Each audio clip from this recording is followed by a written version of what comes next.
Assalamualaikum warahmatullahi wabarakatuh. Waalaikumsalam warahmatullahi wabarakatuh. Selamat pagi semuanya. Pagi. Bagaimana kabar kalian semua pagi hari ini? Alhamdulillah, luar biasa. Allahu Akbar.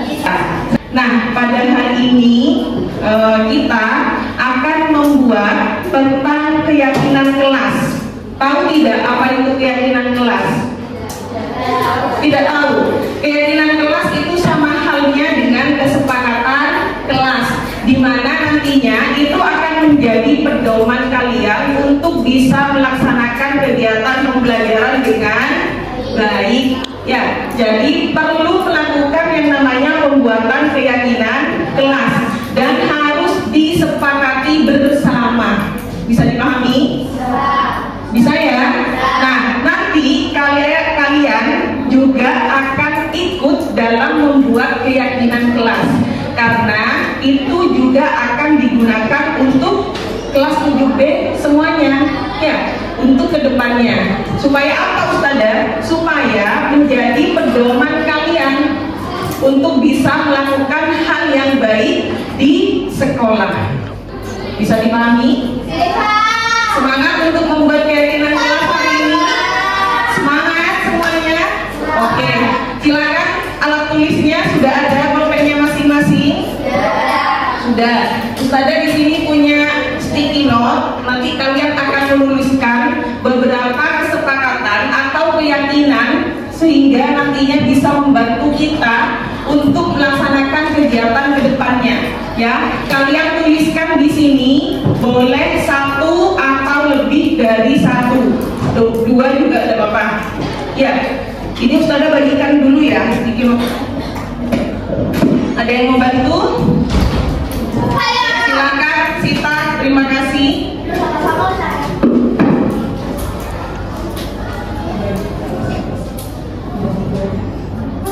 Ya, 3 tahun 4 juga. Satu orang Ustazah. Yang sudah silakan. Bagi yang sudah selesai semua belum? Silakan untuk menempelkan hasil yang sudah ditulis di papan tulis depan. Silakan secara bergantian ya. Apa yang sudah selesai duluan? Yang selesai duluan silakan sambil menempel sini ke depan.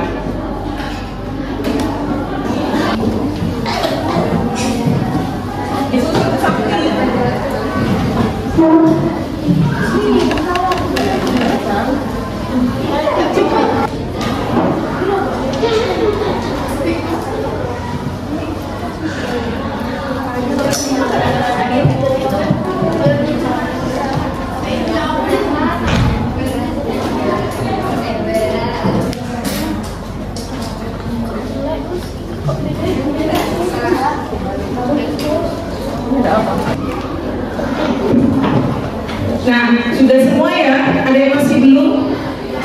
Sudah. Di sini sudah ada beberapa keyakinan kelas yang sudah kalian tulis dan ini akan kita kelompokkan bersama. Ustazah yakin ini ada beberapa yang sama kemungkinan ya. Jadi Ustazah minta bantuan 1 atau 2 orang untuk membantu Ustazah membacakan tentang keyakinan kelas yang sudah kita buat di depan. Silakan Naza sama 1 orang lagi kita, silakan maju ke depan. Kepada guru dan teman, senyum, sapa dan salam. Maka jangan minum duduk, masuk ke kelas tepat waktu, sopan dan selalu mengucapkan salam kepada guru, karyawan atau teman. Mengucap salam saat memasuki kelas, tidak berkelahi dengan teman. Melaksanakan tiket kelas sesuai dengan jadwal tiket dan berbicara dengan sopan. Itu keyakinan kelas yang sudah kalian buat. Kita simpulkan sekarang bersama-sama karena ada beberapa kalimat yang menyatakan bahwa itu merupakan keyakinan kelas yang sama. Ya, kita sepakati bersama ya. Sudah, perhatikan. Jadi dari keyakinan kelas yang sudah kalian tuliskan pada sticky note ini sudah Ustazah simpulkan beberapa di dalamnya, ya. Dan mudah-mudahan bisa menjadi menjadi acuan atau pedoman kalian nanti bisa melaksanakan kegiatan pembelajaran dengan baik di sekolah. Menerapkan 5S pada guru. Apa saja? Yang pertama adalah senyum.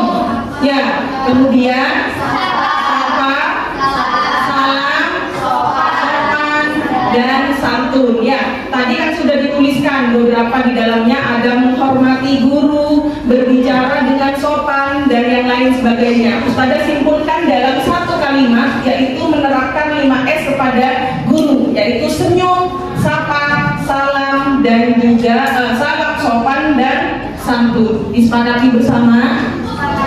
Sepakat semua?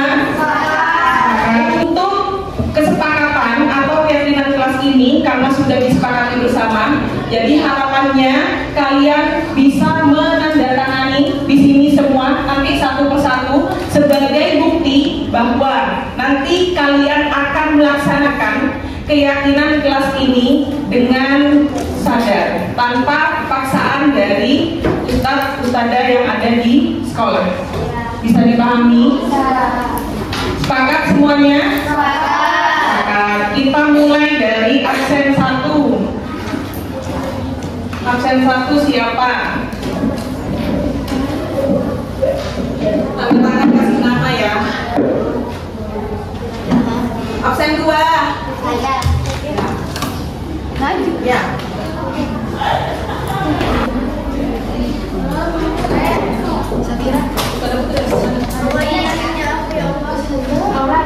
Aura yang ikut susulan sudah ditutup pada hari.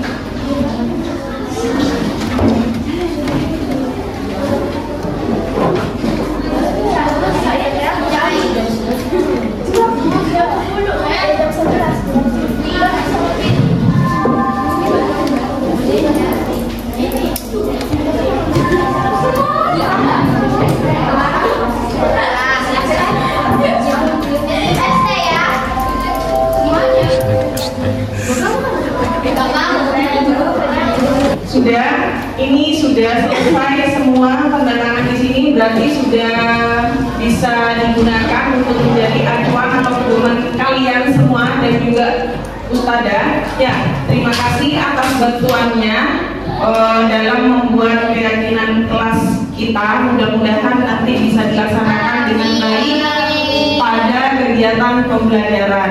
Sudah ya, terima kasih atas perhatian dan waktunya. Ustazah Riri, wassalamualaikum warahmatullahi wabarakatuh. Waalaikumsalam warahmatullahi wabarakatuh. Assalamualaikum Najwa. Salam saja. Bagaimana kabar kamu hari ini? Alhamdulillah sehat. Alhamdulillah sehat ya. Najwa, tadi Ustazah dengar katanya kamu bertengkar ya dengan Aurel. Iya saja, soalnya saya kesal. Najwa kesal kenapa kira-kira? Tadi Aurel gak membantuin saya ngerjain tugas kelompok, semuanya diserahin ke saya semua. Ya wajar lah ya kalau misalkan kamu marah. Kalau misalkan Ustazah ada di posisinya Najwa, mungkin Ustazah juga akan kesal seperti Najwanya. Terus apa yang kamu lakukan tadi ke Aurel? Saya kan kesal, terus lama-kelamaan saya kebawa emosi, saya duduk meja di depannya Aurel.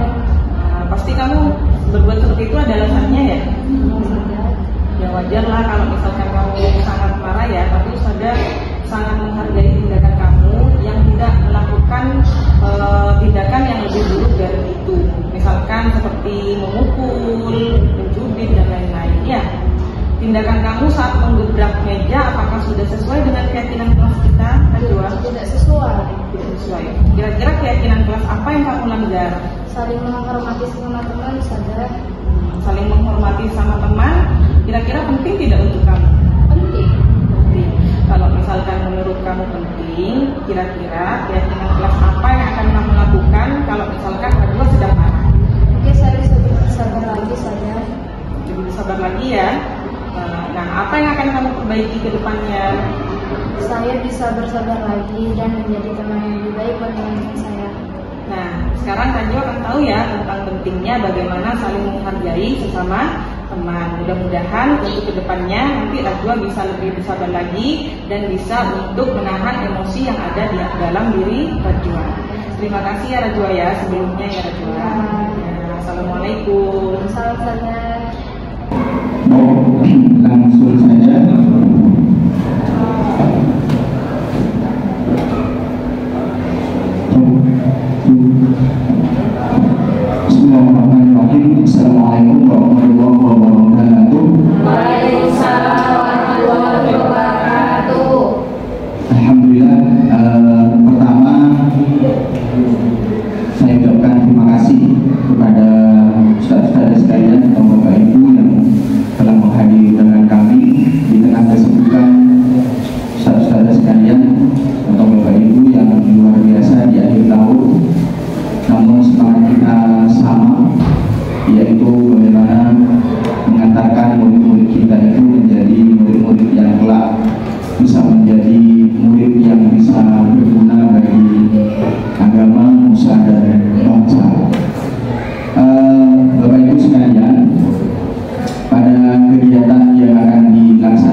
bisa menjalani kegiatan pendidikan guru penggerak ini dengan baik. Dan insya Allah kedepannya akan ada banyak lagi kegiatan-kegiatan yang membutuhkan tenaga, kontribusi serta partisipasi dari Bapak Ibu sekalian. Jadi sekali lagi kami mengucapkan banyak terima kasih. Semoga apa yang Bapak Ibu sekalian luangkan waktu, tenaga serta pikiran itu hanya Allah yang bisa membalasnya. Kami tidak bisa memberikan balasan yang setimpal dengan apa yang sudah Bapak Ibu berikan kepada kami. Dan yang paling penting Bapak Ibu sekalian, selama kami mengikuti program pendidikan guru penggerak anak 10 ini, kami harus banyak belajar betul dari Bapak Ibu sekalian, karena kami menyadari ketika diberikan guru penggerak kami tidak ada apa-apanya, kami tidak memiliki ilmu yang sehebat dan luar biasa Bapak Ibu sekalian. Jadi kami ibarat anak kecil yang masih belajar untuk merangkak, kemudian belajar untuk berdiri dan kemudian berjalan. Itu yang bisa kami sampaikan kepada Bapak Ibu sekalian di awal pertemuan pada kegiatan diseminasi budaya positif yang insya Allah materi ini juga Bapak Ibu sekalian sudah dapatkan banyak di luaran, baik di pembelajaran melalui seminar maupun pembelajaran mandiri di platform Merdeka Mengajar. Namun kita tetap akan memperdalami pada kesempatan hari ini dengan secara berkolaborasi. Nanti saya dengan Ibu Rizka akan secara bergantian menyampaikan beberapa materi yang berkaitan dengan budaya positif ini.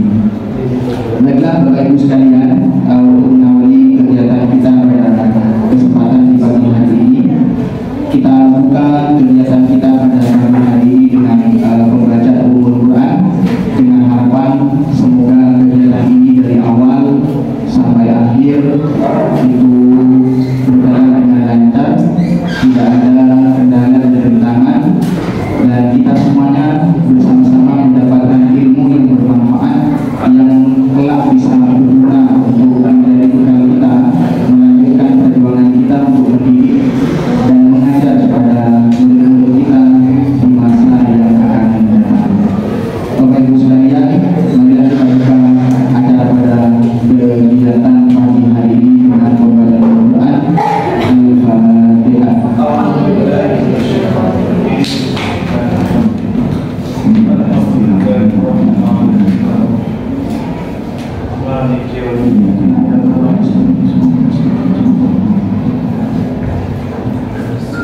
Dilanjutkan dengan acara yang kedua, yaitu berupa harapan, kemudian juga harapan-harapan atau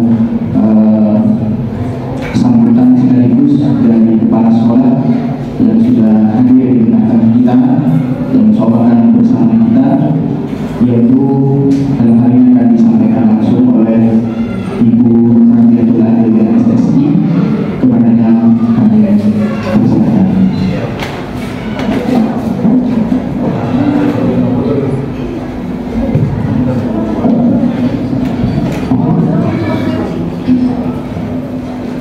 Izin dulu ya, saya. Bismillahirrahmanirrahim. Assalamualaikum warahmatullahi wabarakatuh. Waalaikumsalam warahmatullahi wabarakatuh.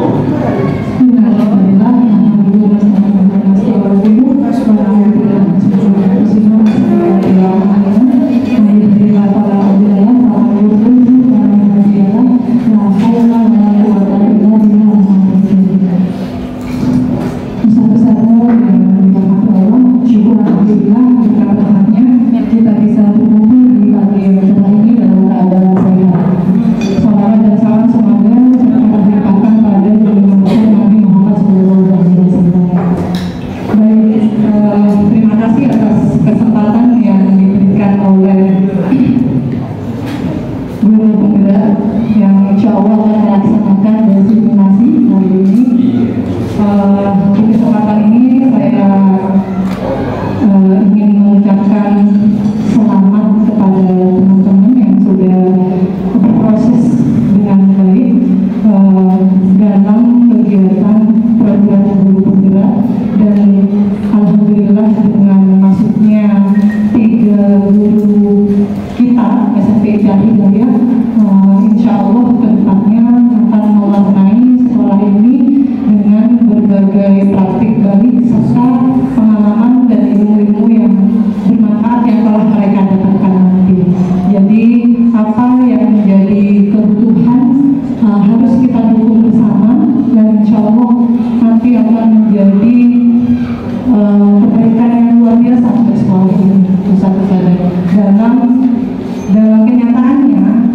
era sekarang ini banyak hal yang terkadang di luar pemikiran kita. Jadi harus ada program-program yang dimana kita juga menyesuaikan dengan perkembangan zaman. Itu pun terkadang ilmu yang kita peroleh 2 bulan lalu atau 6 bulan lalu ada perubahan yang tiba-tiba mendadak. Nah, hal ini bagaimana kita menyikapinya? Maka harus terus belajar. Contoh, kemarin yang ke Surabaya itu kan ternyata saya mengikuti workshop pembahasan. Nah, ada pre-test post-test. Di situ ada tentang rapor pendidikan. Saya senang sekali nih karena sudah melaksanakan aksi nyata, sudah dapat 4 sertifikat tentang rapor tersebut. Nah, dengan PD-nya saya menjawab IRB ya, identifikasi, refleksi, benahi. Ternyata jawaban saya sama seperti itu. Padahal itu ilmu yang saya tangkap, bahkan pembinaan pengawas juga seperti itu. Gitu. Jadi begitu cepatnya perubahan itu, ternyata jawaban yang benar adalah IRBD seperti itu. Jadi ada benahi apa dan satunya benahi implementasi kayak gitu. Begitu cepatnya ya berubah, padahal CPD-nya ya wah ini kalian 100 ini pretestnya kayak gitu. Ternyata di luar negara seperti itu. Maka contoh kecil itu menjadi pengalaman untuk saya untuk selalu update begitu. Meskipun nggak harus setiap saat kita buka YouTube-nya kementerian tidak ya, tapi minimal kita paham seri 1 kementerian apa, seri terakhir ternyata sudah episode ke-26 apa, di rapat itu apa, seri kedua itu apa, minimal kita tahu di permukaannya begitu. Karena 1 kita sekolah juga angkatan 1 ya, nomor 2 memang tantangannya ke depan penyesuaian itu yang harus kita lakukan. Makanya saya berpesan ke teman-teman sekalian, selama masih ada di sekolah, manfaatkan ilmu yang ada untuk mengupgrade diri.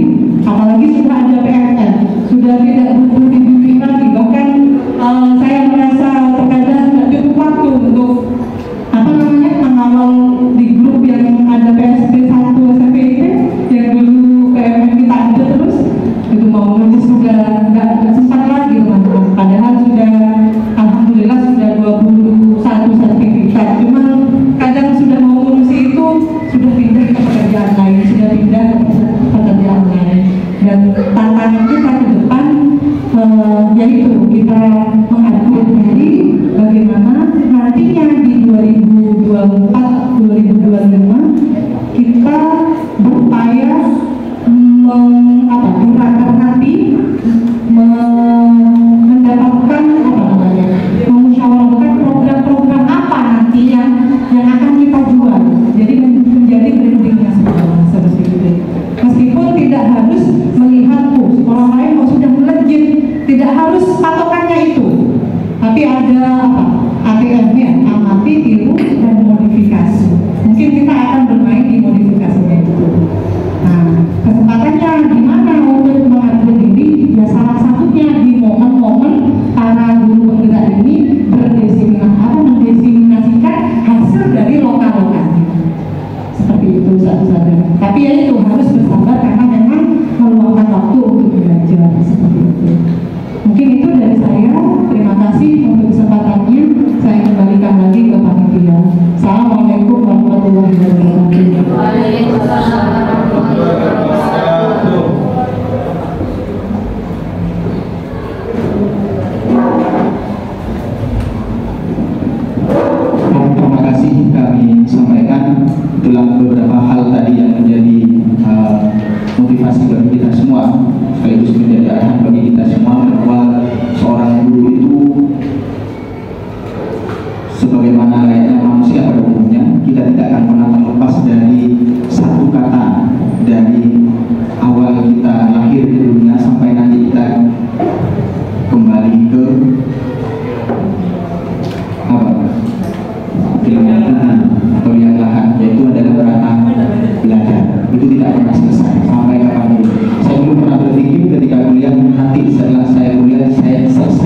kita santai saja, tidak perlu merasa keluar dari sini. Silakan berdiri ke sini. Berhadap mana dulu? Ya, berhadap depan dulu. Tapi silakan berhadap dulu. Jangan menghadap sama sudah balik, menghadap ke saya. Satu pasangan ya. Mukona. 1, 2, 3, 5. Ayo.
materi yang akan kita belajar bersama-sama ya.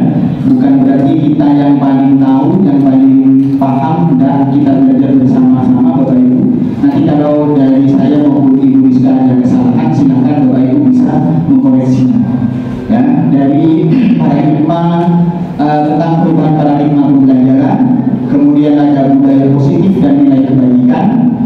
kemudian berikutnya ada berkaitan dengan kebutuhan dasar manusia dan motivasi kita melakukan tindakan. Kemudian juga ada posisi kontrol, kemudian juga ada keyakinan kelas, yang terakhir adalah segitiga restitusi. Ya, jadi itu langkah kita pelajari bersama-sama. Siapa saja ya? Siap. Wah, luar biasa. Baik. Bapak Ibu sekalian, kita masuk di pegangan kita yang pertama. Ini saya dapatkan ketika ruang kolaborasi dari salah satu teman saya. Ini luar biasa menarik bagi saya. Didiklah anak-anak kita itu sesuai dengan zamannya. Karena anak kita itu atau mereka itu tidak sedang hidup di zaman kita. Berarti kira-kira kalau dari kata-kata ini apa yang sebetulnya ingin disampaikan oleh salah satu sahabat Rasulullah SAW? Apa kira-kira Bapak Ibu sekalian?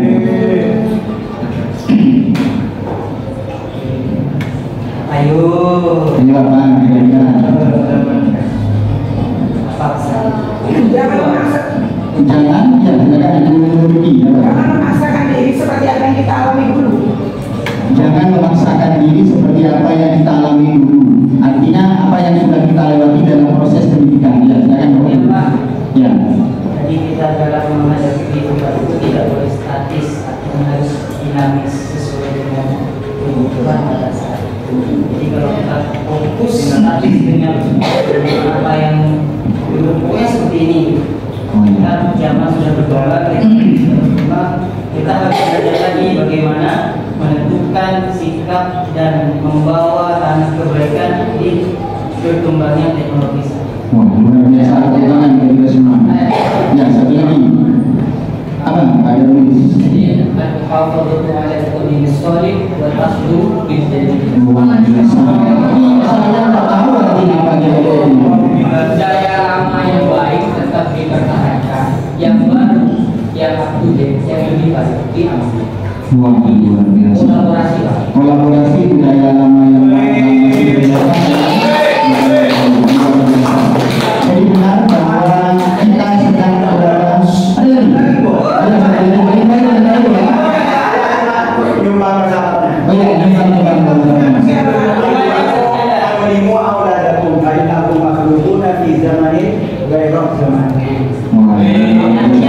Artinya sama ya, sama luar biasa. Jadi kita di era sekarang itu sudah mengikuti era digital. Jadi semua pembelajaran dan mendidik anak itu harus sudah disesuaikan dengan kondisi perkembangan yang ada. Maka kemudian diajar itu menitik beratkan dua hal. Satu adalah pendidikan yang mengarah pada kodrat al-mana, yang kedua adalah kodrat zaman. Sejalan dengan apa yang disampaikan oleh sahabat Rasulullah ini luar biasa. Padahal ini beribu-ribu tahun sebelum kita berada di muka bumi ini. Beliau pemikirannya sangat kontekstual dengan era sekarang. Tadi tuliskan. Perubahan paradigma pembelajaran, Bapak Ibu sekalian, ini masih berkaitan dengan tadi bahwa di era sekarang kita diharapkan untuk merancang pembelajaran kita itu untuk melaksanakan pembelajaran yang berdiferensiasi. Ada yang masih ingat atau sudah paham semua diferensiasi itu apa? Bu Ovi, Bu Mila mungkin. Jadi saya bantu ingatkan. Jadi belajar berdiferensiasi itu meliputi 3 hal. Bisa diferensiasi berdasarkan berdasarkan konten materi yang akan kita ajarkan, bisa berdasarkan proses yang kita lakukan dalam pembelajaran, dan yang terakhir bisa diferensiasi berdasarkan produk atau hasil pembelajaran. Artinya tidak menyamakan semua anak dalam konteks pembelajaran. Artinya menyesuaikan dengan tingkat kesiapan belajar mereka, sehingga anak itu bisa kemudian belajar sesuai kebutuhannya. sesuai dengan teori pendidikan psikologi pendidikan modern, yang harapan terakhirnya adalah P3, bukan partai yang berbeda, adalah profil pelajar Pancasila, yang dimensinya itu kalau tidak salah ada 6 Bapak Ibu. Yang pertama, beriman dan bertakwa kepada Tuhan Yang Maha Esa dan berakhlak mulia. Yang kedua, berpendidikan global. Yang ketiga, mandiri, bergotong royong, bernalar kritis dan kreatif. Jadi itu yang ingin dituju Bapak Ibu sekalian. Jadi di era sekarang itu bagaimana kita mampu melahirkan anak-anak yang memiliki profil pelajar Pancasila. Next, Bu Rizka. Baik, ini miskonsepsi tentang teori kontrol Bapak Ibu. Apakah kita masih berada di miskonsepsi ini atau sudah beranjak? Yang pertama, jadi Miss Yahiko ini yang pertama itu guru itu sepenuhnya bisa mengontrol murid. Kemudian yang kedua adalah bagaimana itu tindakan kita ketika menekan anak-anak, mengatur anak-anak sesuai dengan keinginan kita tanpa memperhatikan apa keinginan mereka, itu bisa kemudian menguatkan karakter mereka. Itu ilusi yang kedua. Kemudian yang ketiga, bahwa orang dewasa itu, kita dengan murid kita, itu berhak untuk memaksa terhadap mereka dalam tanda kutip, dalam tanda artian. Itu 3 ilusi kita yang sebenarnya. Next, Bapak minta tolong Pak Rofiki yang pertama ke samping ya Pak, adanya yang samping. Realitas untuk kita sama, realitas ya, yang respon realitas kebutuhan kita dianggap sama. Jadi kita merespon murid-murid kita, wah ini satu kelas sama, nanti belajarnya berdasarkan begini menurut saya. Tapi teori kontrol mengatakan bahwa murid-murid kita yang ada itu realitas kebutuhannya adalah berbeda. Yang kedua, lanjut. seorang melihat hal yang sama, setiap orang memiliki gambaran. Jadi kita tidak boleh lagi menganggap bahwa murid kita itu akan, kalau diberikan pembelajaran dengan metode ini, semuanya akan merasa mudah menyerap, mudah memahaminya, karena ada pilihan-pilihan. Jadi harus kita mulai sedikit, mulai sekarang ke depan harus berubah itu. Kita mencoba mengubah orang agar berpandangan sama dengan kita. Kita berusaha memahami pandangan orang lain tentang ini yang kemudian kita bisa lakukan di pembelajaran. Bagaimana kita memahami apa yang murid-murid kita itu harapkan untuk tumbuh kembang baik prestasi akademik maupun bakat minat serta akhlak atau perilakunya. Caranya bisa berbeda-beda Bapak Ibu. Nah itu sulit, luar biasa. Nah, makanya pentingnya itu kita belajar. Ya, lanjut yang keempat. perilaku buruk dilihat sebagai suatu kesalahan. Semua perilaku memiliki tujuan. Di mana? Perilaku buruk dilihat sebagai suatu kesalahan. Semua perilaku memiliki tujuan. Nah, ini yang sering kita muncul di proses kita mendidik Bapak Ibu. Selama ini, nah kamu terlambat. Begini, benar Bu? Harusnya di era sekarang kita tanya baik-baik, kita duduk, buat suasana setenang mungkin, tanya kabar, sudah sarapan, nanti materinya yang disampaikan ini oleh Bu Rizka, baru tanya, kenapa kamu terlambat? Oh tadi saya Pak, orang tua saya cepat mobilnya mogok misalnya. Oh iya, itu ditanya. Kalau yang biasa sudah. Kalau yang biasa bagaimana pertanyaannya? Inilah yang kemudian disampaikan dari materinya akan nyambung. Ada yang namanya teori segitiga restitusi. Bagaimana mencari jalan keluar itu tidak dari kita. Jadi dari anak, misalnya Bumila sih terus bisa. Karena sudah sering terlambat, maka kan anggapan kita, kalau sudah sering terlambat, tidak perlu ditanyakan lagi alasannya. hukum aja langsung, tidak begitu. Maka segitiga restitusi mencari jalan keluar bersama itu terus dilakukan secara berulang-ulang. Loh, tidak selesai Pak, nanti lanjutannya itu akan lama, kita tidak bisa menilai. Yang dinilai dalam kurikulum Merdeka Bapak Ibu adalah prosesnya, bukan hasil. Saya juga sempat bercerita curhat dengan guru senior, kenapa kalau begini, kenapa nanti kita melihatnya. Tapi ternyata ketika pendidikan guru penggerak, yang kita lihat adalah formatifnya, bukan sumatifnya. Prosesnya dia. Oh iya Bapak, nanti saya akan datang lebih awal, saya akan membangunkan orang tua lebih awal. Itulah yang kemudian kita nilai dari anak. Bukan kemudian sudah kemudian tidak terlambat lagi, besoknya terus baru bulan tidak terlambat lagi. Bukan itu sebetulnya. Tapi proses bagaimana dia menuju tidak terlambat lagi, itulah nilai yang paling utama. Kenapa bisa terjadi demikian?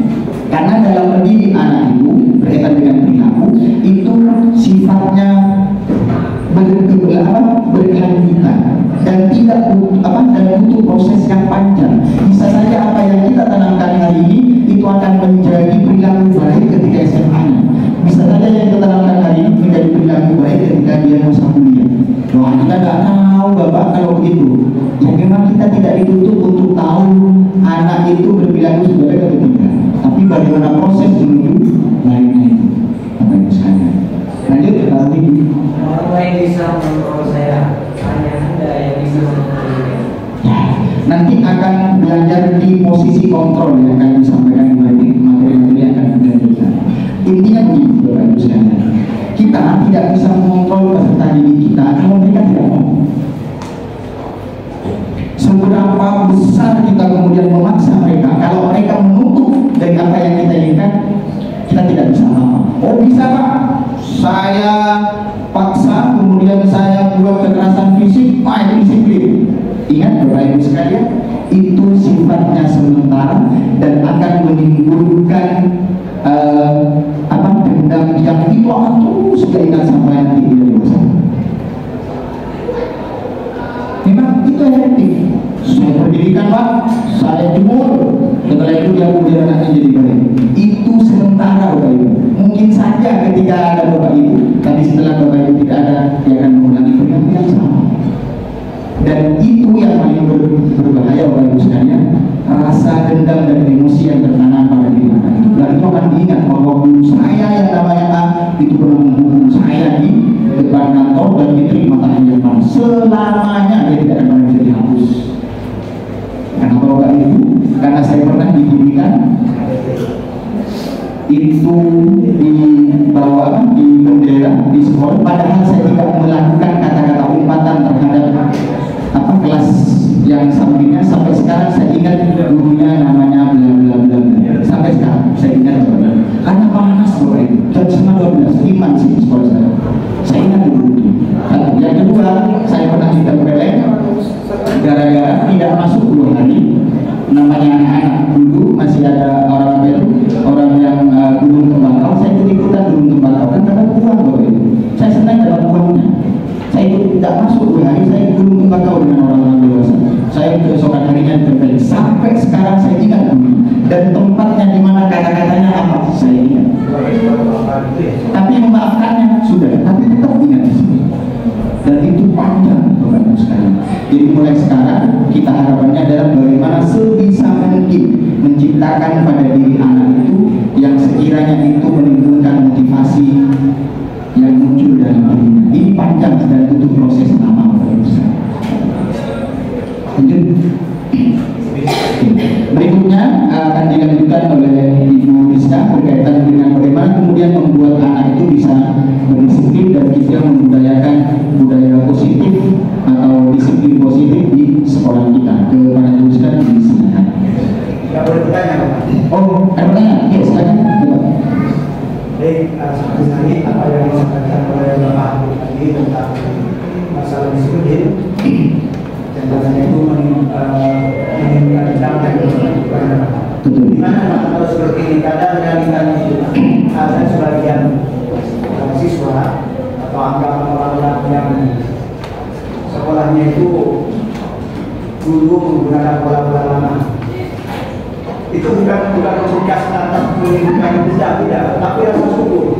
dulu kalau emang yang mau sebenarnya ada tingkat ya itu Pak. Itu gimana menurut Bapak? Ada Pak seperti itu Pak? Ada. Ada lagi Pak? Oke, baik. Bapak Ibu sekalian, ketika ada murid kita bersyukur karena pernah dilakukan perlakuan disiplin yang secara tegas, atau bahkan maaf kalau sekarang sebisa mungkin kita tidak menggunakan cara-cara kekerasan, karena akan kita berhadapan dengan ya kita tahu sendiri lah, sudah berproses dengan hukum dan bermasalah dengan orang lain, dengan orang tua dan sebagainya. Bapak Ibu sekalian, di satu sisi bisa jadi anak itu demikian, bisa jadi, namun dari dalam hati terkecil mereka bahwa bekas pernah disakiti itu ada.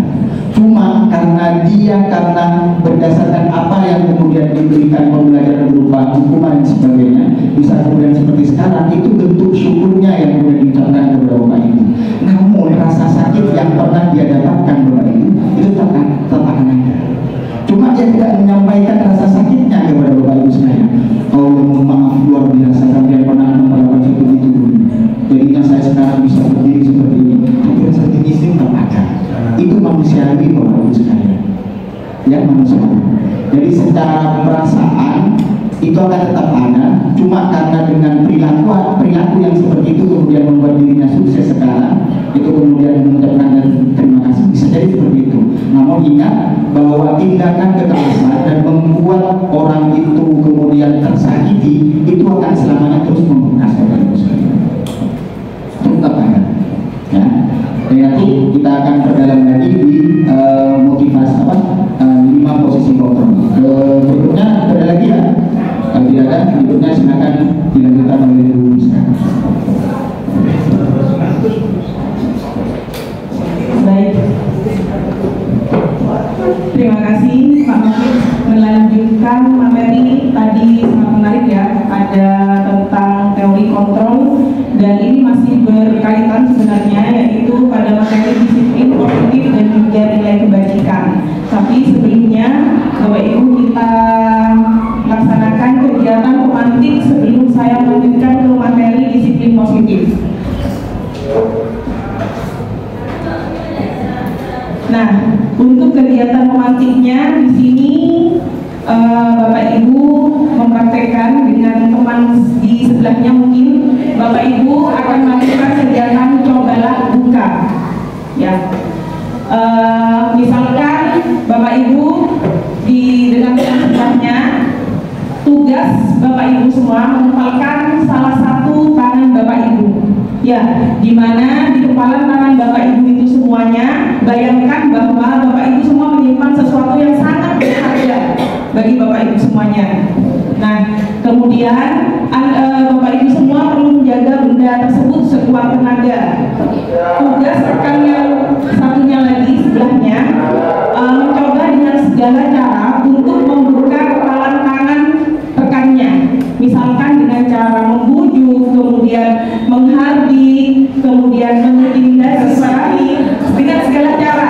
Intinya seperti itu.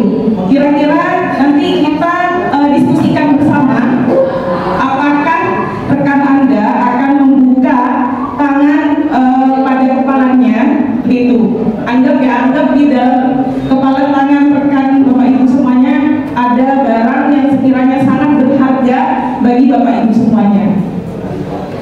Bisa dipahami ya? Ya, bisa. Ya. Caranya tidak bisa dianggap. Tidak bisa. Misalkan begitu. Nah, apakah bisa dibayangkan mungkin ya? Ya. Nah, dari hasil kegiatan pemantik tersebut kita diskusikan bersama. Apakah rekan ataupun Bapak Ibu sekalian membuka kepala tangannya? Tidak. Kira-kira tidak atau iya? Tidak. Alasannya kenapa tidak membuka? Karena berharga. Karena berharga bagi Bapak Ibu semuanya. Ya. Ya. Kemudian pertanyaan yang kedua, apakah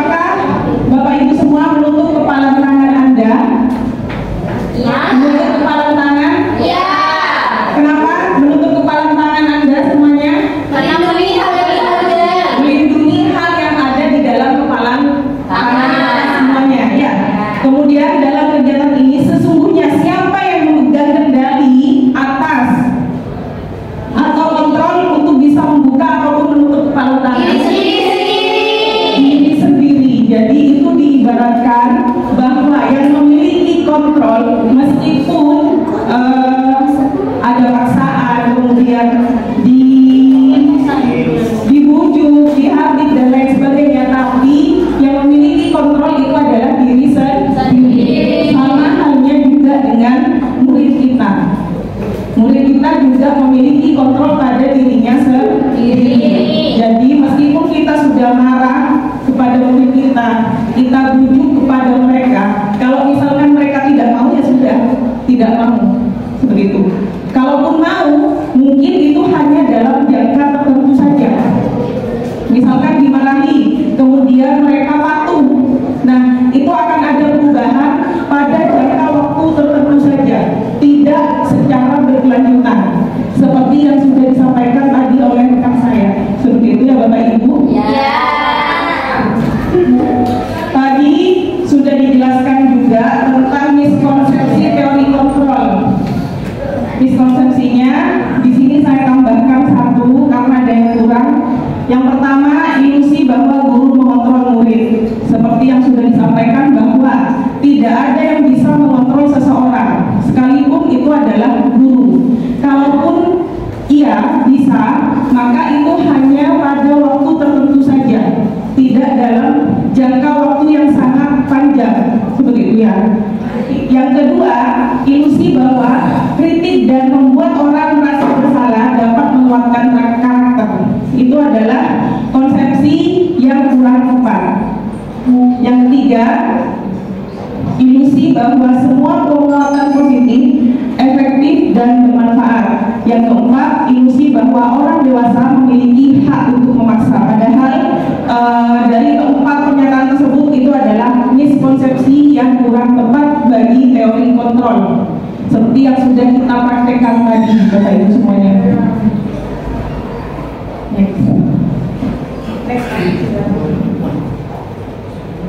Ya, selanjutnya saya jelaskan tentang disiplin positif. Mungkin berbicara tentang kata disiplin itu selalu berkaitan dengan yang namanya aturan, tata tertib yang harus diikuti oleh peserta didik atau murid. Padahal tidak seperti itu. Kata disiplin di sini berasal dari bahasa Latin disiplina ya, yang artinya adalah belajar. Kemudian juga berasal dari akar kata yang sama, yaitu murid atau pengikut. Jadi untuk menjadi seorang murid atau pengikut, seseorang tersebut harus paham betul mengapa mereka mengikuti ajaran tertentu, sehingga motivasi yang terbangun itu adalah motivasi yang dari dalam dirinya atau motivasi intrinsik tanpa paksaan dari orang lain. Itu yang diharapkan, yang terjadi pada disiplin positif. Dengan kata lain, seseorang memiliki disiplin berarti mereka bisa bertanggung jawab terhadap apa yang dilakukannya, karena mereka mendasarkan tindakan mereka pada nilai-nilai kebajikan universal. Nanti akan dijelaskan tentang beberapa macam nilai-nilai kebajikan universal. Jadi diharapkan disiplin positif ini bukan aturan yang memaksakan kepada murid, tetapi karena mereka sadar atas atau juga kemauan dari dalam dirinya sendiri atau berasal dari motivasi intrinsik. Itu yang diharapkan. Tadi sudah dilaksanakan teori kontrol bahwa memang paksaan, kemudian bujukan, hardikan dan lain sebagainya itu efektif hanya pada saat itu juga, tetapi tidak akan efektif dalam jangka waktu yang lama, hanya efektif pada waktu tertentu saja. Setelah itu nanti akan ada pengulangan yang sama dari murid kita. Jadi harapannya murid-murid kita bisa melaksanakan disiplin positif berasal dari motivasi intrinsiknya. Nah, beberapa nilai kebajikan universal yang diharapkan, yang sering kita ketahui biasanya ada profil pelajar Pancasila. Ada 6 dimensi di dalamnya, yaitu beriman bertakwa kepada Tuhan Yang Maha Esa dan berakhlak mulia, kemudian mandiri, bernalar kritis, berkebinekaan global, bergotong royong dan kreatif. Ternyata di pendidikan guru penggerak itu banyak sekali nilai-nilai kebajikan universal yang ada selain dari profil pelajar Pancasila. Harapannya dari kegiatan disiplin positif tersebut, anak-anak bisa melaksanakan nilai-nilai kebajikan universal yang sudah disebutkan ini. Ada juga IBO dengan sikap uniknya adalah toleransi, rasa hormat, kemudian integritas, mandiri, dan lain sebagainya. Itu contoh-contoh dari nilai kebajikan universal. Harapannya dari motivasi instruksi yang dijalankan pada kegiatan disiplin positif itu, anak-anak bisa memiliki nilai-nilai kebajikan universal tersebut. Jadi ini contoh-contohnya, Bapak Ibu. Saya hanya menyebutkan sebanyak 4 saja karena memang banyak sekali nilai-nilai kebajikan universal. Selain dari 4 ini, ada juga beberapa. Nah, ini juga ada petunjuk seumur hidup, keterampilan hidup ada dapat dipercaya, kurang lebihnya sama sebenarnya dengan nilai-nilai kebajikan yang lain. 9 pilar karakter, ada cinta Tuhan dan segenap ciptaannya, kemandirian dan tanggung jawab, hormat dan santun, toleransi, kedamaian dan kesatuan. Dan nilai kebajikan universal yang lain, ada petunjuk seumur hidup dan keterampilan hidup dan lain sebagainya. Ya, mungkin itu saja untuk materi disiplin positif dan juga nilai kebajikan universal dari saya. Selanjutnya melanjutkan materi ketiga. Pertanyaan. Oh, pertanyaan.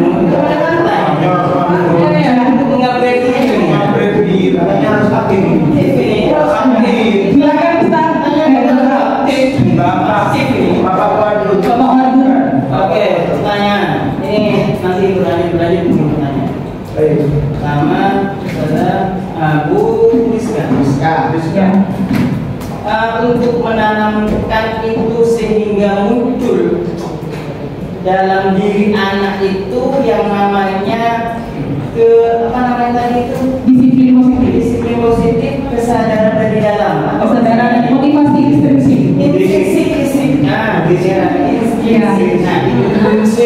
sedangkan begini, secara naluri dan secara godaan itu dan tertuang dalam Al-Quran bahwa kita akan digoda oleh setan menuju jalannya mengajak kepada kejelekan. Dan kita itu tadi, apakah salah saya memahaminya, kata-kata yang kadang membuat kita itu sakit. Nah, itu boleh enggak gitu tuh. Dan itu kadang bisa membuat kita itu menyadari dalam diri kita bahwa kita itu salah di sini. Salah maksudnya seperti saya cara Islam.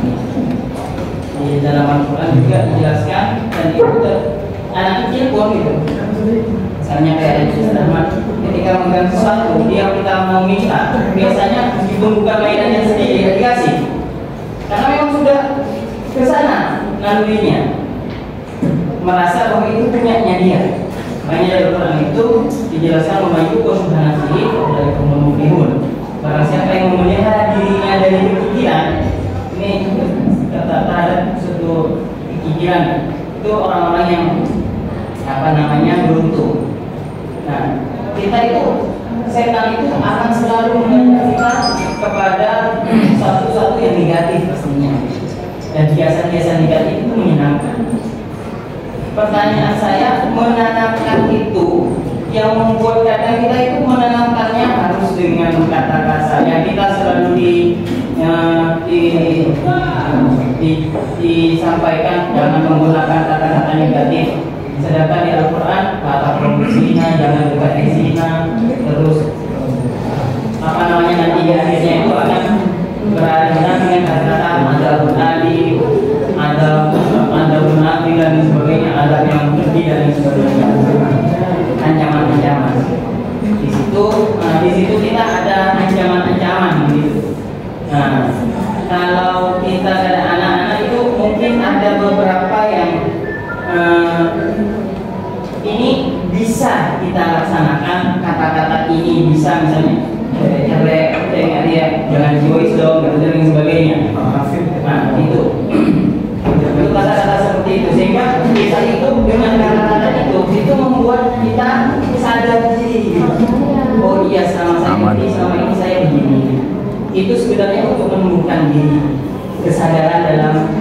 kita. Ini untuk kita dan anak-anak kita semuanya nanti. Baik, terima kasih atas pertanyaannya. Saya mengulangi lagi untuk pertanyaan dari Bapak Wadud menanyakan bagaimana untuk bisa menerapkan disiplin positif yang dimunculkan dari motivasi diri sendiri ya Ustaz ya. Jadi memang butuh proses Bapak Ibu, tidak mudah untuk bisa melaksanakan kegiatan ini dan mendapatkan hasil yang maksimal. Apalagi dengan kebiasaan-kebiasaan yang sudah kita lakukan, termasuk saya sendiri, misalkan menjadi guru yang bersifat penghukum, kemudian menjadi pemantau dan lain sebagainya, memang membutuhkan proses untuk bisa mendapatkan hasil yang maksimal. Tidak hanya saat ini juga untuk bisa tahu hasilnya, tapi entah kapan itu masih butuh perjalanan yang sangat panjang sehingga nantinya akan bisa memunculkan motivasi intrinsik yang ada dalam murid. Tapi dengan usaha-usaha mungkin nanti bisa menghasilkan apa yang diharapkan. Jadi misalkan sekarang melaksanakan kegiatan disiplin positif, bukan berarti tahun depan anak-anak itu sudah bisa memunculkan motivasi yang ada dalam dirinya, belum tentu. Karena kita tidak tahu bagaimana mereka akan berproses beberapa tahun yang akan datang seperti itu. Jadi bisa saja 5 tahun yang akan datang, 10 tahun yang akan datang. Jadi memang membutuhkan usaha. Apa usahanya? Yang pertama adalah mungkin dimulai dari diri kita sendiri sebagai guru. Kita memberikan contoh yang baik kepada murid, mungkin dengan perkataan yang baik, sikap yang baik, karena apa yang akan dilihat oleh mereka itu akan dicontoh juga oleh peserta didik kita, gitu. Jadi dimulai dari diri sendiri, kemudian juga mengubah tentang pemikiran untuk bisa melaksanakan posisi kontrol yang baik. Misalkan dengan penghukum memang efektif di saat itu juga, maka nanti dampaknya ke belakang itu akan berdampak, misalkan akan dendam dengan guru tersebut. Apa yang diingat itu ada 2, yang pertama kesan negatif dan kesan positif. Jadi tinggal Bapak Ibu semuanya memilih apa yang akan kita berikan kepada anak-anak kita, gitu. Jadi kalau misalkan kesan positif, mungkin rasa yang ada dalam diri murid, mereka akan merasa senang, kemudian merasa jika bertemu guru tersebut itu akan merasa dihargai dan dihormati, saling memiliki dan lain sebagainya. Sedangkan kesan negatifnya, jika memang kita berperan sebagai penghukum, dampaknya mungkin saat mereka lulus, mereka tidak akan mempedulikan kita sebagai guru, menyapa pun tidak akan, sepertinya seperti itu, karena mereka sudah punya rasa dendam. Jadi usaha-usaha yang perlu dilakukan itu adalah dimulai dari kita, bagaimana untuk bisa menjadi guru yang memberikan kesan positif tersebut. Kemudian dilanjutkan dengan usaha-usaha lain, tahapan-tahapannya nanti akan dijelaskan di beberapa materi terakhir kita nanti Ustaz, seperti itu Ustaz. Ada dengan keyakinan kelas, kemudian juga menjadi posisi kontrol yang seperti apa, kemudian juga ada yang namanya tahapan segitiga restitusi, nanti akan disampaikan oleh saya beserta Bapak Hafiz. Oke, baik, luar biasa Bapak Ibu sekalian. Jadi diskusinya menarik, hanya berkaitan dengan disiplin positif, ya, berkaitan dengan disiplin positif yang sudah disampaikan oleh Ibu Ustaz tadi, termasuk dengan nilai-nilai kebajikan universal.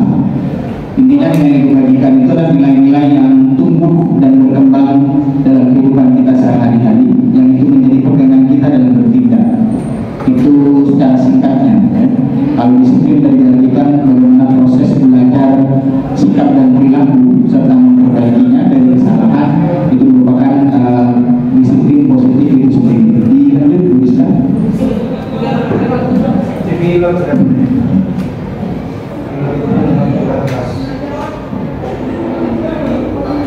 Oke, baik Bapak Ibu sekalian. Jadi kita masuk pada kebutuhan dasar kita. Ya, hidup ini kan mesti ada kebutuhan dasar yang harus kita penuhi. Kalau tidak, maka kita tidak akan bertahan hidup atau selesai hidup kita. Di sini ada 5 kebutuhan dasar kita sebagai manusia. Dimulai dari yang pertama, itu adalah bertahan hidup. Apa saja untuk kita bertahan hidup? Gampangnya makan, minum, tempat tinggal kita. Ya, itu dalam rangka untuk kita bisa bertahan hidup. Ya, dan itu harus dipenuhi Bapak Ibu sekalian. Caranya dengan segala cara yang kita bisa gunakan dan itu tidak melanggar hak orang lain. Kemudian yang kedua adalah berkaitan dengan apa yang kedua? Kasih sayang. Kasih sayang. Wah, ini luar biasa. Murid kita di kelas itu pada hakikatnya kalau kita bisa telusuri dan kita amati, itu bisa dipresentasikan yang terbanyak adalah bagaimana mereka butuh terhadap kasih sayang kita. Kenapa? Karena bisa jadi mereka selama proses pembelajaran itu mereka juga ingin diperhatikan oleh kita, tidak hanya sebatas mendapatkan ilmu saja, tapi bagaimana perlakuan kita terhadap mereka. Sehingga yang pertama itu adalah bagaimana kita menerima mereka, kemudian kita memperlakukan mereka sebaik mungkin. Itu kebutuhan dasar yang kedua. Sedangkan kebutuhan dasar yang ketiga apa, Bu?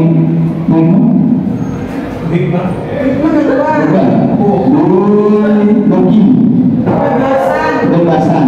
Setiap individu pada hakikatnya itu butuh hidupnya bebas, tidak ada yang menghalang-halangi,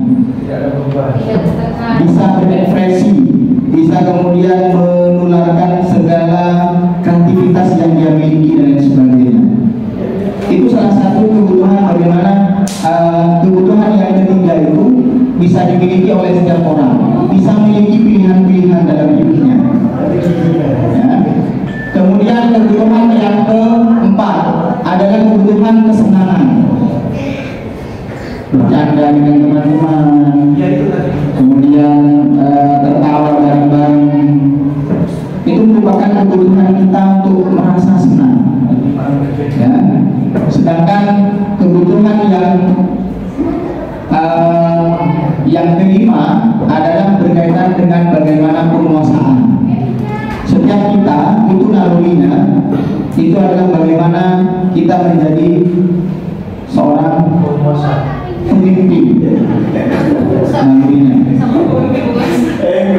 Ya. Jadi itu naluri hakikatnya seperti itu. Namun yang lebih besar daripada itu adalah misalnya bagaimana kalau seorang murid itu dia bisa berprestasi, sehingga ketika dia berprestasi maka dia akan diakui, dianggap, kemudian diapresiasi oleh teman-temannya. Itu kan bagian daripada penguasaan pada diri. Ya. Next, tuliskan. Oke. Dari 5 kebutuhan dasar itu, harapannya kita memiliki yang namanya dunia berkualitas, Bapak Ibu sekalian. Nah, bagaimana dunia berkualitas itu ada dalam pikiran kita, ada dalam asumsi pikiran kita. Apa isinya? Itu berkaitan dengan hal-hal perilaku, tindakan, atau bahkan seseorang yang berada dalam hidup kita itu yang kemudian memberikan kebahagiaan pada diri kita, apapun bentuknya. Ya, dengan keluarga kita, anak-anak kita, murid-murid kita, itu harapannya demikian. Jadi 5 kebutuhan dasar tadi itu kemudian bisa menuju pada dunia yang berkualitas. Apa yang kemudian membedakan dengan kebutuhan dasar dengan dunia berkualitas ini? Kalau dunia berkualitas itu yang ada dalam pikiran kita, itu sifatnya biasanya unik dan personal. Dunia berkualitasnya Ibu Hida dengan Bu Nurgi itu tidak sama. Bisa saja misalnya Bu Hida akan memiliki dunia berkualitas karena mungkin misalnya dalam karir dia kemudian sukses terus menerus. Yang Bu Nurgi cukup saja karir meskipun tidak begitu sukses, yang penting dengan bahagia senang, dengan keluarga senang saja misalnya. Itu dunia berkualitasnya. Jadi beda, setiap individu pun memiliki dunia berkualitas masing-masing. Next. Nah, Bapak Ibu sekalian, jadi setiap tindakan yang kita lakukan semuanya hanya mengarah pada tiga ini, Bapak Ibu sekalian. Hanya mengarah pada tiga hal ini. Satu contoh, misal ada, ya termasuk saya ya, misalnya ketika saya misalnya guru-guru datang ke sekolah, kemudian segera membuka pintu kantor dan melambaikan tangan sebisa mungkin tidak jam 7, itu kira-kira apa yang menjadi motivasi saya, Bapak Ibu sekalian? Yang manakah? Yang pertama, kedua, atau ketiga? Ini Bapak Ibu sekalian, ketidaknyamanan. Ustaz terlambat tadi ya, saya buru-buru begini menghindari. Potong sama Bisa. Yang kedua, potong sama lagi dipotong makin gak enak ini. bensin Ya, makanya. Kemudian yang kedua, Bapak Ibu sekalian, setiap tahun kemudian kita hafalan, kok 30 juz. Setelah itu hafalnya 30 juz, luar biasa. Kita apresiasi dan kita syukuri. Nanti ada pengumuman di akhir tahun, kata guru-guru dengan hafalan terbanyak 30 juz adalah bla-bla-bla namanya. Luar biasa. Itu motivasi kita, itu masuk kepada yang yang kedua, karena ingin mendapatkan penghargaan dan imbalan, hadiah. Namun itu semua Bapak Ibu sekalian, dari dua ini itu masih berupa motivasi eksternal. Nanti kalau sudah, mohon maaf, aturan tanpa ceklok jam 7 bebas sampai jam setengah 8, nah jam 7 itu sudah ada ceklok, sudah setengah 8. Kenapa? Bebas setengah 8 yang gitu. Karena begini kan tidak ada ini. Itu eksternal. Yang lebih yang baik adalah bagaimana kita menuju motivasi yang di sini, Bapak Ibu sekalian. Yang ketiga, bagaimana perilaku kita itu kita lakukan karena kita percaya apa yang kita lakukan itu adalah untuk kebaikan kita, bukan siapa-siapa, Bapak Ibu sekalian. Saya menghafal karena saya lillahi ta'ala, karena saya berharap surga Allah. Itu kan imbalan yang tidak kelihatan apakah akan diberikan atau tidak, tapi kita sudah dengan hati dan perasaan meyakini bahwa insya Allah sudah menceritakan dan pemimpinan kita yang lebih baik. Jadi bukan yang kemudian kita dapatkan di dunia kita, tapi bagaimana perilaku-perilaku itu menyebabkan kita itu lebih baik dari yang sebelumnya, Bapak Ibu sekalian.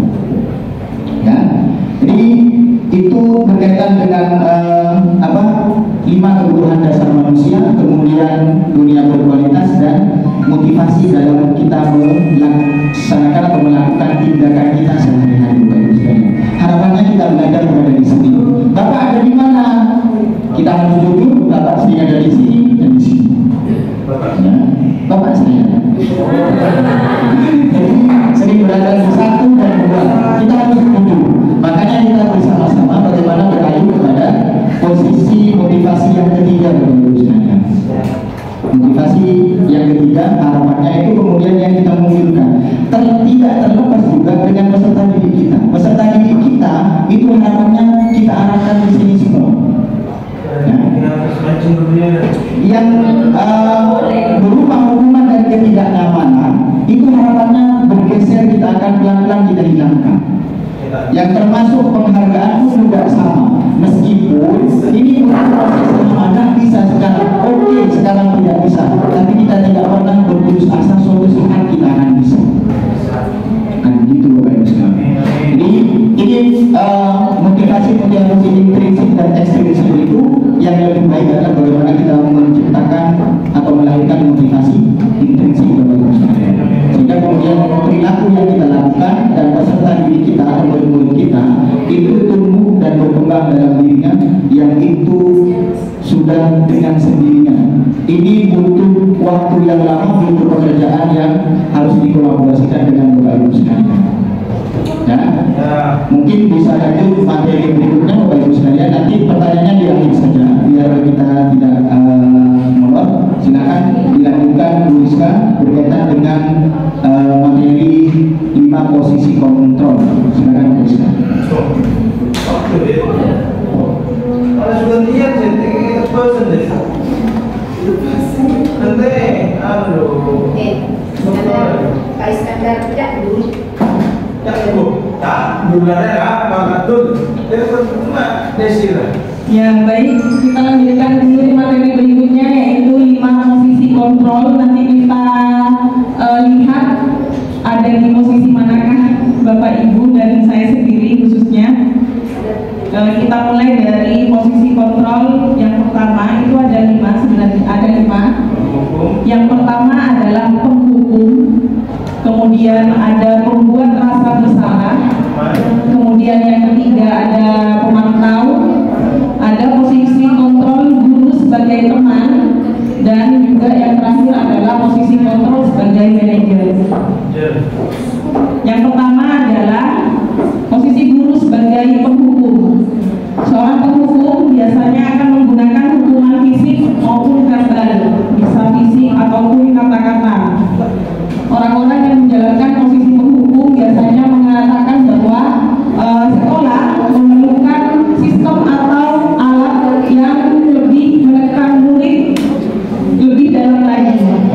Biasanya perkataan yang sering dikatakan oleh guru sebagai posisi kontrol penghukum itu adalah patuhi aturan saya atau diawasi. Kemudian dengan sikap fisiknya itu identik dengan menunjuk itu, dan juga memiliki rasa emosi pada murid. Ya, jika posisi kontrol sebagai penghukum. Apakah ini ada di Bapak Ibu semuanya? Kira-kira tidak ya? Saya yakin semua Bapak Ibu tidak memiliki posisi kontrol sebagai penghukum. Oh, tergantung.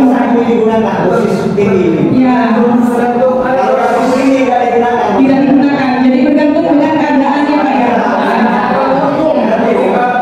Nah, kira-kira apa hasil yang akan didapatkan oleh murid?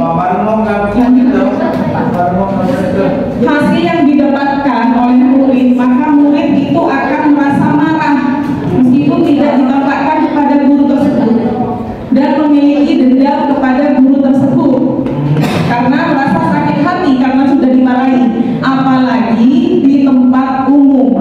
Biasanya seperti itu. Bisa jadi sesudah dimarahi oleh Bapak Ibu sekalian, mereka akan duduk dan mencoret-coret apa yang ada di hadapan mereka. Bisa saja kertas, kemudian meja dan lain sebagainya. Yang lebih parah lagi, karena mereka masih emosi dan dendam dengan apa yang sudah dilakukan Bapak Ibu semuanya, maka akan mencoret-coret sepeda motor yang ada di parkiran. Bisa saja seperti itu ya. Jadi itu akibat dari posisi kontrol sebagai penghukum, karena seperti yang sudah disampaikan bahwa kalau misalkan maafkan mungkin sudah, tapi rasa sakit itu akan berbekas, biasanya akan selalu diingat sampai kapanpun. Ya, jadi yang akan diingat biasanya guru yang menyenangkan dan guru yang sering marah-marah atau guru yang memberikan hukuman dan lain sebagainya seperti itu. Iskandar ya. Kemudian posisi kontrol yang kedua yaitu pembuat rasa bersalah. Nah, ini biasanya posisi kontrol yang sering saya sendiri lakukan, mungkin Bapak Ibu juga sering melakukan pembuat rasa bersalah. Pembuat rasa bersalah berbeda dengan yang penghukum. Ya, kata-katanya biasanya lebih halus, tetapi itu juga sama saja memiliki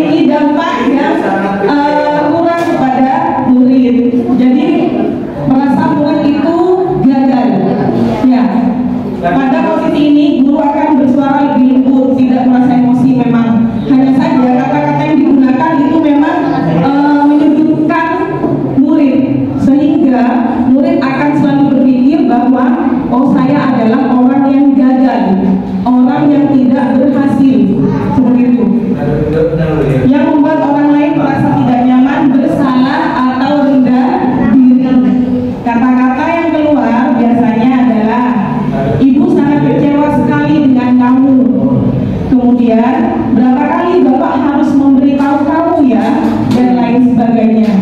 Sehingga kira-kira hasil apa yang akan didapatkan oleh murid? Maka hasilnya adalah yang akan dirasakan oleh murid. Murid akan merasa bersalah akan mengecewakan ibu dan juga bapak gurunya. Murid akan menjadi orang yang gagal dan tidak sanggup membahagiakan orang lain. Itu dampak dari posisi kontrol sebagai pembuat rasa bersalah. Kemudian kadangkala sikap seperti ini lebih berbahaya dari penghukum, karena emosi yang ada dalam diri murid akan tertahan, akan disimpan rapat-rapat oleh murid, sehingga tidak bisa meluangkan rasa kekesalannya dan akan merasa selalu gagal di setiap apa yang mereka lakukan. Itu Bapak Ibu. Kemudian dilanjutkan posisi kontrol sebagai teman. Nah, guru pada posisi ini tidak akan menyakiti murid maupun berupaya mengontrol murid melalui persuasi. Posisi teman pada guru biasanya berdampak positif maupun negatif. Guru di posisi teman menggunakan hubungan baik untuk mempengaruhi seseorang. Biasanya kalimat yang sering digunakan itu adalah ayolah bantu demi bapak, begitu ya. Jadi ada kalimat-kalimat bujukan atau rayuan untuk bisa bekerja sama dengan guru, menganggap teman, ya. Ayo ingat tidak bantuan bapak selama ini kamu. Berarti kamu harus patuh ya kepada bapak, ya. Biasanya seperti itu. Nah, maka hasil atau dampak yang akan didapatkan oleh murid adalah murid akan merasa senang dan akrab dengan guru. Itu termasuk dampak yang positif. Hanya saja negatifnya murid akan memiliki ketergantungan. Ya, kalau misalkan ada guru tersebut, mungkin mereka akan patuh. Tapi kalau tidak ada, mereka akan memulai lagi. Itu dampaknya. Kemudian yang keempat adalah posisi kontrol sebagai pemantau. Memantau berarti mengawasi. Pada saat kita mengawasi, kita bertanggung jawab atas perilaku orang-orang yang kita awasi. Dengan menggunakan sanksi atau konsekuensi dapat memisahkan hubungan pribadi dengan murid. Contoh kalimat yang digunakan adalah peraturannya apa, kemudian apa yang telah kamu lakukan, itu sebagai posisi pemantau. Kemudian hasil atau dampaknya yang akan diperoleh oleh murid adalah yang pertama, siswa bisa mengerjakan sesuatu jika hanya dipantau oleh guru. Jika tidak dipantau akan tidak ada rasa tanggung jawab. Jadi juga sama memiliki ketergantungan, sehingga harus selalu dipantau saja. Harus dikawal. Kemudian sebelumnya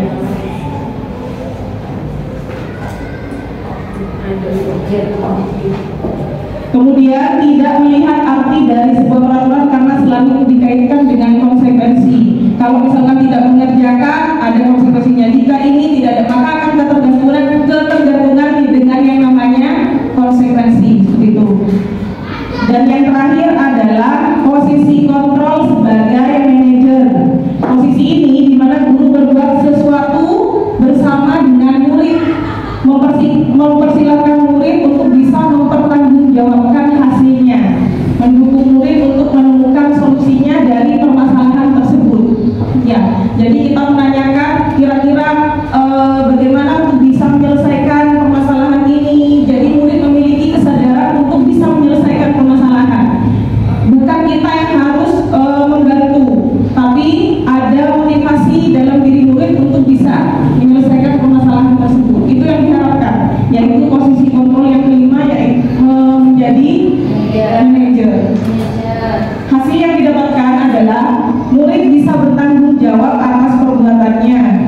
Kemudian juga murid akan sadar dengan kesalahan yang dilakukan. Yang ketiga, murid belajar untuk bisa berkomitmen. Jadi dengan kita sebagai manajer, maka kita bisa sharing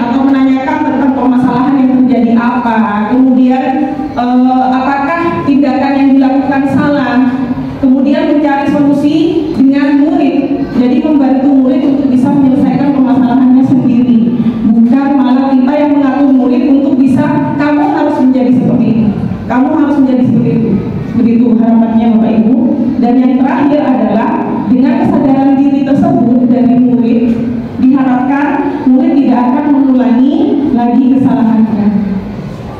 Nah, itu 5 posisi kontrol guru. Harapannya kita sama-sama belajar untuk bisa menjadi posisi kontrol manager. Meskipun memang kita lebih sering menjadi penghukum atau pemantau ataupun juga teman. Mungkin nanti seiring berjalannya waktu bisa untuk membiasakan sehingga ada motivasi dalam diri anak untuk bisa menyelesaikan permasalahan.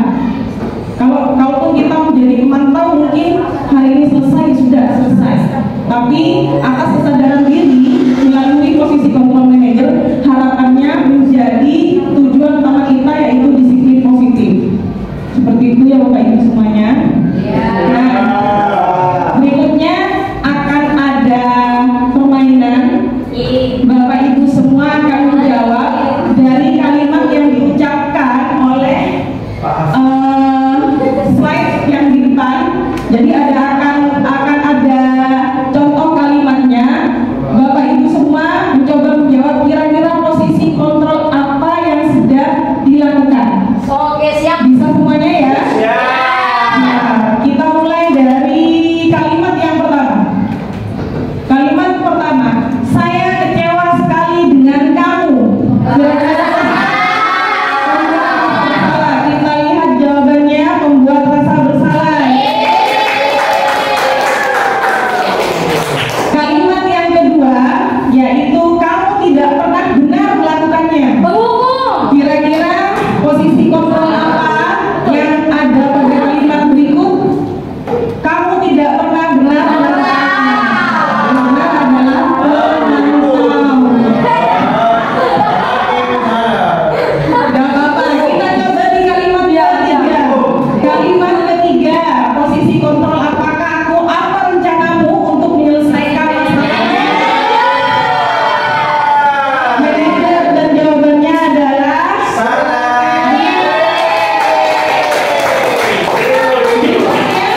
yang keempat.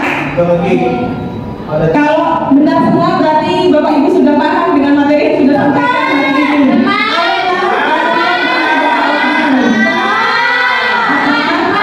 Teman, jawabannya adalah sebagai.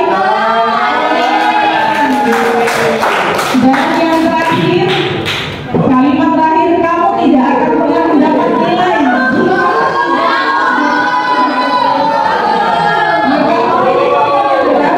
Apa Bapak Ibu? Jawabannya adalah berarti Bapak Ibu semua sudah bisa membedakannya. Lima posisi kontrol yang sudah dijelaskan pada hari ini bisa menjadi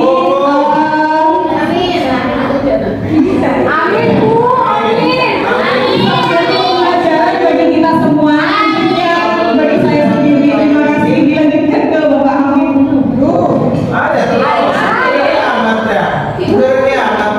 Terus kemudian itu.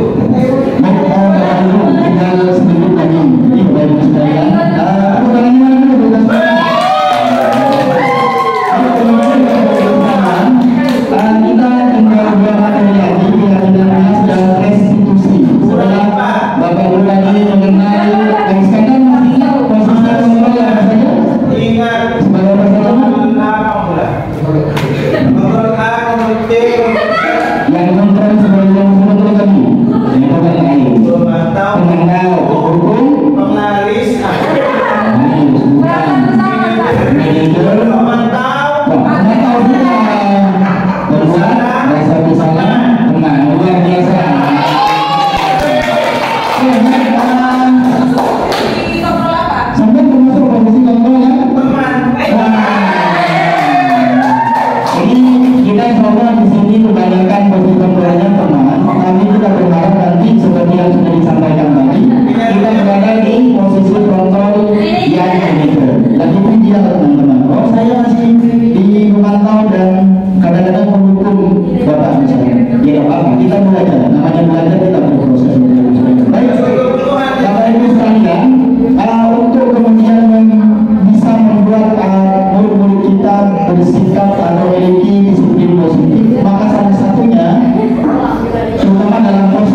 kita perlu membuat yang namanya keyakinan kelas atau keyakinan sekolah, Bapak Ibu sekalian. Kenapa harus keyakinan kelas? Kenapa bukan peraturan, Bapak Ibu sekalian? Ya, baik, next, Bu Rizka. Ini ilustrasi, Bapak Ibu. Ada. Ya, ini salah satu kelas yang luar biasa. Semua kelas luar biasa. Ya, salah satunya ini.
prinsip yang singkat itu anak-anak dengan mudah untuk memahaminya. Nah, kemudian yang ketiga itu berkaitan yang kita susun dari keyakinan kelas itu, harapannya itu yang bisa kita jangkau atau yang bisa kita gunakan atau kita bisa terapkan dalam pembelajaran kita sehari-hari. Jadi tidak perlu mulu-mulu Bapak Ibu sekalian. Dan yang paling penting di nomor 4 ketika melakukan peninjauan, keyakinan kelas ini tidak paten Bapak Ibu sekalian, bisa diubah dalam perjalanan waktu, menyesuaikan. Jika ada yang dianggap kurang, sebenarnya bisa dilakukan dengan perubahan. Yang terakhir, ini yang paling penting, libatkan semua murid. Minta pendapat mereka, karena semua murid itu bisa saja memiliki keinginan yang berbeda. Ya, jadi libatkan semuanya agar mereka itu bisa berpartisipasi aktif dalam membuat keyakinan kelasnya. Kemudian next, bisa. Sebelumnya oke, sudah mulai. Jadi sekali lagi, keyakinan kelas itu sederhananya dulu kita pernah membuat namanya kontrak belajar. Namun itu paradigmanya kontrak belajar itu dari guru ke murid. Sekarang kita dibalik Bapak Ibu sekalian, jadi bottom up, dari bawah ke atas. Dulu biasanya dari atas ke bawah. Jadi harapannya itu sangat aspirasi, kemudian bisa mengakomodir kebutuhan mereka dalam proses pembelajaran yang akan kita lakukan. Itu keyakinan kelas.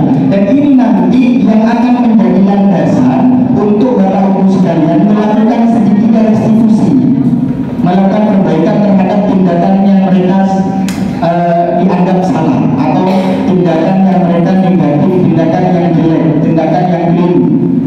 Ya, jadi berikutnya silakan tuliskan, pindah ke materi segitiga restitusi.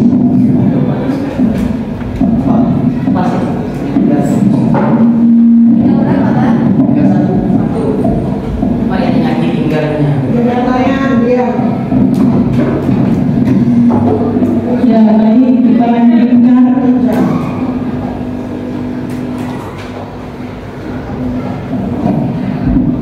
Kita lanjutkan di materi terakhir, yaitu tentang penerapan segitiga restitusi.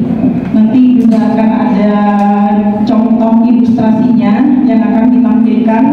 Jadi sebelumnya saya jelaskan sedikit tentang segitiga restitusi adalah suatu proses dialog yang dijalankan guru atau orang tua agar dapat menghasilkan murid yang mandiri dan bertanggung jawab. Jadi dengan menggunakan tahapan segitiga restitusi ini, kita hanya membantu murid untuk bisa menyelesaikan permasalahan. Dan ada 3 tahapan pada segitiga restitusi. Yang pertama adalah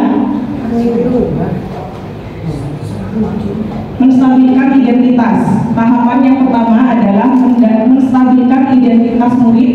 Kemudian yang kedua, validasi tindakan yang salah. Dari suatu permasalahan, kita memvalidasi tentang tindakan apa yang sudah dilakukan murid. Kita tanyakan dengan murid yang memiliki masalah tersebut. Kemudian juga, dan yang terakhir adalah menanyakan keyakinan. Kira-kira bagaimana untuk kedepannya, bagaimana untuk memperbaiki, bagaimana untuk mencari solusi tersebut. Kita berperan sebagai posisi control manager dengan menggunakan 3 tahapan restitusi ini. Next. Nah, untuk tahapan menstabilkan identitas, dari tahapan ini kita perlu terlebih dahulu untuk bisa menstabilkan emosi murid. Jadi kita tanyakan dengan beberapa pertanyaan yang membantu. Yang pertama adalah, berbuat salah itu wajar. Ya, mungkin untuk kedepannya kamu bisa lebih baik lagi, seperti itu.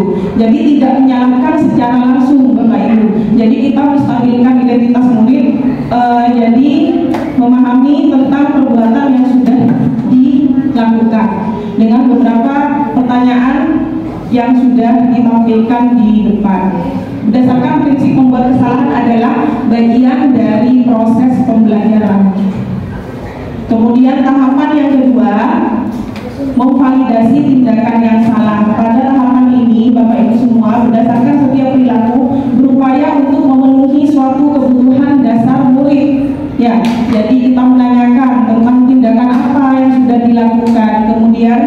kamu pasti punya alasan. Jadi anak-anak itu pasti ada alasan tertentu kenapa melakukan hal tersebut. Perlu kita dengarkan terlebih dahulu, tidak boleh kita langsung kamu salah gitu. Jadi kita perlu mendengarkan penjelasan dari apa yang sudah dilakukan oleh murid. Kemudian yang ketiga adalah menanyakan keyakinan.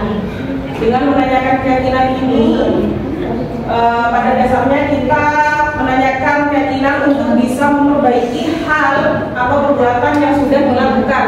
Kira-kira kedepannya untuk bisa melaksanakan perbuatan untuk tidak mengulangi lagi bagaimana.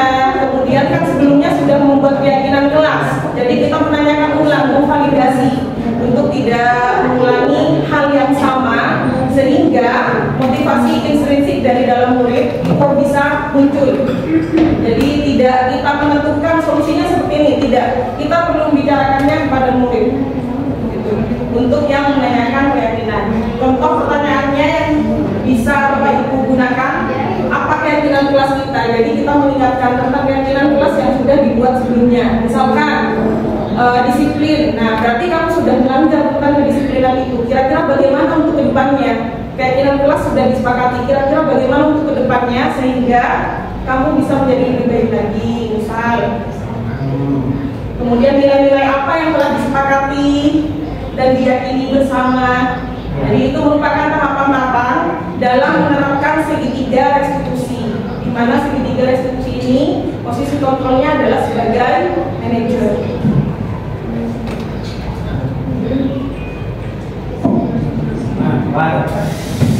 Penutup kue ada warnanya. Ya, jadi akan saya tampilkan ilustrasi tentang pelaksanaan segitiga restitusi.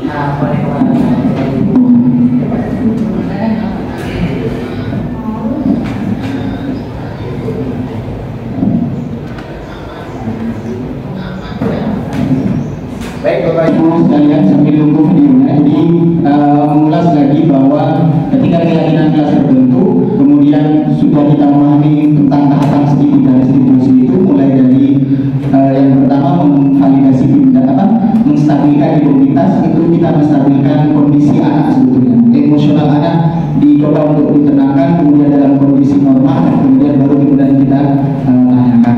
Kemudian berikutnya ada yang kedua adalah bagaimana memvalidasi tindakannya, alasannya apa? Ya, misalnya muridnya namanya Mbak Hida, kamu tadi kenapa kok bisa tidak bawa pulpen, apa terburu-buru dari rumah atau apa?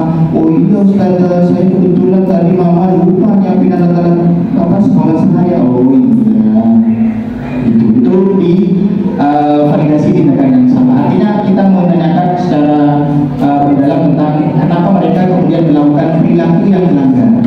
Yang terakhir adalah bagaimana kemudian mencari solusinya bareng-bareng, yaitu berupa menanyakan keyakinan dari yang sudah dilakukan. Kira-kira keyakinan kelas kita apa? Oh, peralatan sekolah harus lengkap, misalnya bawa pulpen, buku, kemudian kit misalnya kalau misalnya dibutuhkan, atau misalnya bawa HP, misalnya kalau kemudian pembelajarannya kemudian menggunakan HP. Ya. Baik, sudah tuliskan? Iya. Ini pemerannya sebetulnya ada 4 Bapak Ibu sekalian, tapi kita tampilkan satu karena kita sudah mau lama Bapak Ibu. Satu, Kajian pemantauan bertengkar karena awal penambahan bukan bekerja saat mengerjakan tugas kelompok pada mata pelajaran pendidikan Pancasila, sehingga hal tersebut membuat Rajiwa marah dan tidak dapat. Ada gambar Bu. Saya sudah dulu. Baik Pak, silakan gambarnya. Restitusi kasus 1. Kajian pemantauan bertengkar karena awal penambahan bukan bekerja saat mengerjakan tugas kelompok pada mata pelajaran pendidikan Pancasila, sehingga hal tersebut membuat Rajiwa marah dan tidak dapat menahan emosinya. Berikut penyelesaian masalah dengan menggunakan segitiga restitusi.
solusi bersama. Harapannya anak-anak bisa kemudian tidak kembali pada perilaku yang salah itu sendiri. Ya, yang terakhir Bapak Ibu sekalian, yang sangat terakhir, kita hayati ini sedikit bahwa dari Allah ini merupakan ulama besar. Beliau menyampaikan hal ini. Ada beberapa kata kunci yang sengaja saya besarkan Bapak Ibu berkaitan bagaimana kita mendidik murid-murid kita. Kita dituntut untuk tidak berharap mereka menjadi orang yang pintar, orang yang begini. Tapi harapannya, karena itu kalau kemudian tidak terjadi, khawatir kita nanti menyesal, marah. Kenapa kamu tidak pintar-pintar? Kenapa kamu tidak baik-baik? Dan itu akan menghilangkan rasa keikhlasan yang ada dalam diri kita. Apa yang beliau sampaikan pada berikutnya, kita diharapkan bahwa niat kita yang penting adalah mengajar. Setelah itu apa kita lakukan? Kita doakan mereka secara terus-menerus dalam hidup dalam setiap sholat kita, dan harapannya nanti persoalan pintar mereka jadi apa itu kita tahu